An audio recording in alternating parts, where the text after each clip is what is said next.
Uċenna Anjanwu, ex-team manager u coach tal-klab tal-futbol Pembroke Atleta, ingħata sentenza ta' sena ħabs sospiża għal sentejn kif ukoll multa ta' 1,000 euro wara l-instab ħati ta' attentat ta' korruzzjoni. Il-każ imur lura s-sena li għaddiet meta f'Jannar u frar ipprova jxaħħam żewġ plejers ta' Mosta u kien wieħed li jtihom somma flus jekk iħallu lil klabb tiegħu jirbaħ logħba bejn iż-żewġ naħat. Il-plejers ta' Mosta kienu rrifjutaw u saħansitra kixfu lin-Niġerjan naturalizzat Malti illi għandu 31 sena. Uċenna ilu f'pajjiżna l-aħħar snin tant li miżżewweġ Maltija l-aħħar 13 sena u għandhom 4 tfal.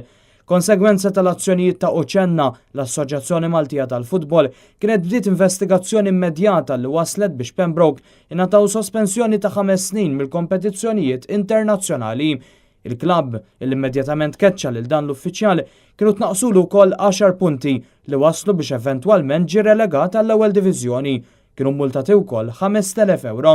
Il-prosekuzzjoni tmexxiet mill-ispetturi Elton Taljana u Robert Vella. Dan il-każ ġie aġġudikat l-għada li 6 plejers tat-tim nazzjonali Malti ta' taħt il-21 sena ġew sospiżi. 2 minnhom Manuel Briffa u Kyle Cesare għalhom fuq akkużi tar-ranġar tal-logħob internazzjonali. Fl-waqt li Samira Rabb, Ryan Kamenzuli, Llewellyn Cremona u Luke Montebello ingħataw sentenzi li jvarjaw minn 2 għal sena minħabba li naqsu milli jirrappurtaw.